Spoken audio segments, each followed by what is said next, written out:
Hey everyone, Bradley tuning in, coming at you with another video, and today we're talking about a new proposed real estate tax here in the GTA from a small group in the city of Toronto that is very radical, it's extreme in nature, and I want to share that with you today. And I want to ask the question, should taxation be used as a way to control, manipulate, or protect our real estate market here in the GTA? But before I get started, my name is Bradley Watson. We do these videos every week, keep you up to date in the latest tips and tricks here in the GTA real estate market. And make sure you leave your feedback down below. If you think that yes, they should, leave us that heart, that love sign. But if you think no, they shouldn't, I want to see that angry face down below. And if you're following us on YouTube, make sure you comment. And so let's jump into some of the active and current taxes that we face today. First off, you have things like capital gains tax, and that hits you 50% taxable on the sale or disposition of your property.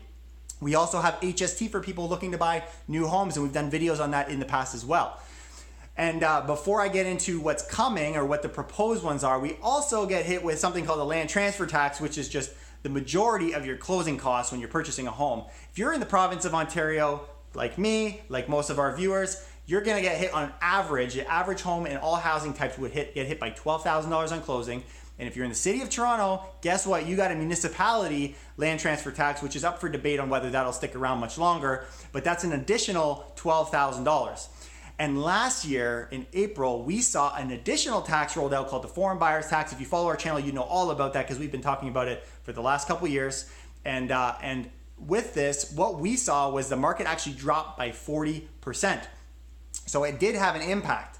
So it calls into question, do taxation actually work? Does it have a good impact, and should it continue to be used by the government?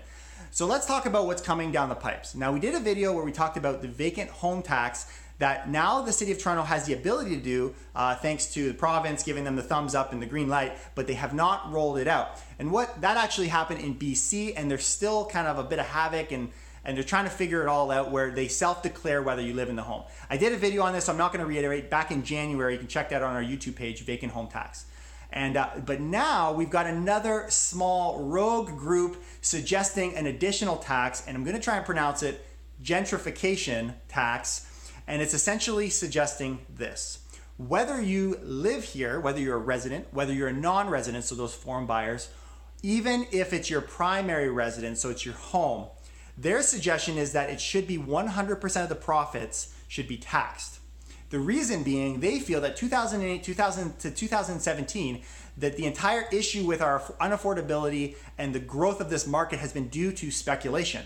So their thinking is keep people here longer, don't let them leave as fast. But this is a very radical suggestion. What they're saying is every year, so for the first year, you'd be 100% profits tax, and every year incrementally, it would drop by 10% until, of course, you hit that 10th year, and then no more tax on the profits.